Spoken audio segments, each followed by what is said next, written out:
വിഴിഞ്ഞം അന്താരാഷ്ട്ര തുറമുഖ കമ്പനിയിലെ തങ്ങളുടെ കൈവശമുള്ള 49% ഓഹരി അദാനി ഗ്രൂപ്പ് ആഗോള ഷിപ്പിംഗ് കുത്തക കമ്പനിയായ MSCക്ക് മറിച്ചു നൽകിയിരിക്കുകയാണ്. കേരളത്തിന്റെ വികസന കുതിപ്പിന് ഊർജമാകുമെന്ന് കരുതിയിരുന്ന ഒരു പദ്ധതി തകർക്കപ്പെടുമെന്ന ആശങ്ക പൊതുസമൂഹത്തിൽ ശക്തമാകുകയാണ്.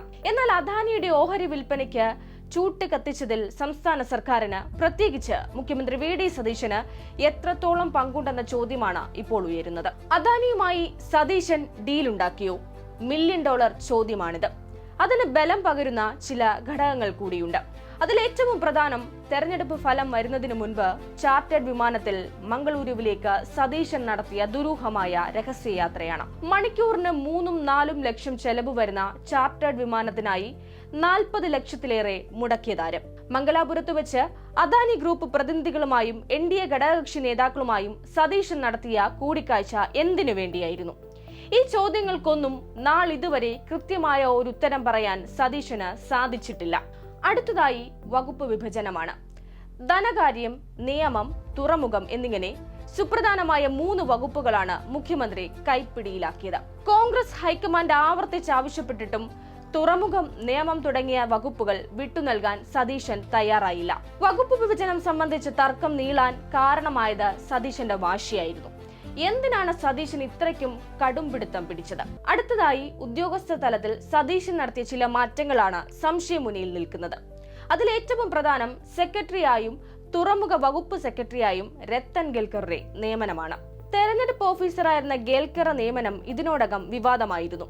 എന്നാൽ അദാനി ഗ്രൂപ്പിന്റെ ഓഹരി കച്ചവടത്തോടെ തുറമുഖ വകുപ്പ് സെക്രട്ടറിയായുള്ള നിയമനവും ചർച്ചയാവുകയാണ്.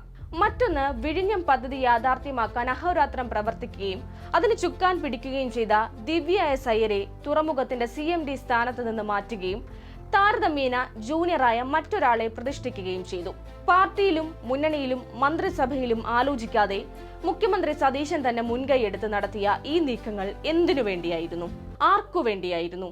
തുറമുഖവും നിയമവും കൈപ്പിടിയിലാക്കിയതോടെ ഓഹരി കൈമാറ്റം സംബന്ധിച്ച് അദാനി ഗ്രൂപ്പിന്റെ എല്ലാ അപേക്ഷയിലും തീരുമാനമെടുക്കേണ്ടയാൾ സതീശൻ മാത്രമാകുന്നു.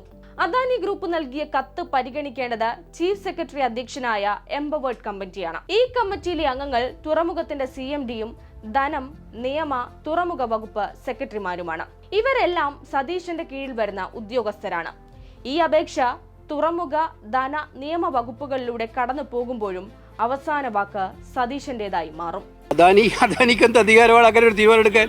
വിഴിഞ്ഞം കരാർ അനുസരിച്ചിട്ട് സംസ്ഥാന സർക്കാരിൻ്റെ അനുമതിയില്ലാതെ ഇത്തരം കരാറുകൾ ഏർപ്പെടുത്താൻ അവകാശമില്ലാത്ത നിലക്ക് എങ്ങനെ മറ്റൊരു വലിയ ബഹിരാഷ്ട്ര കമ്പനിയുമായിട്ട് 49% ഓഹരി കൊടുക്കാൻ വേണ്ടി കരാറായി? ഞാൻ അന്വേഷിച്ചപ്പോൾ അതിന് സെബിയുടെ പെർമിഷനും കൂടെ വാങ്ങിക്കാനുള്ള നടപടി എടുത്തു പറഞ്ഞു. അതിന് മറുപടി പറയേണ്ടത് അദാനിയാണ്. അതായത് എന്താ സൂപ്പർ ഗവൺമെൻറ്റാണ്. കേരള സർക്കാരിനെ ഇരുട്ടിൽ നിർത്തിയിട്ട് ഇത്തരം കാര്യങ്ങൾ ചെയ്യാൻ അവർക്കാവുന്നതാണോ അവർ വിചാരിക്കുന്നത്? ഇതെന്താ BJP ഭരിക്കുന്ന സംസ്ഥാനമാണോ? BJP ഭരിക്കുന്ന സംസ്ഥാനങ്ങളിൽ അദാനി സൂപ്പറാണ്. അദാനിയുടെ തീരുമാനമാണ് നടപ്പിലാവുക. വേറെ ആരുടെ തീരുമാനം നടപ്പിലാവില്ല. അവർ തീരുമാനിക്കും. അതുപോലെയാണെന്ന് അദാനി ധരിച്ചിട്ടുണ്ടോ? ഈ വാക്കുകൾ കേട്ടല്ലോ.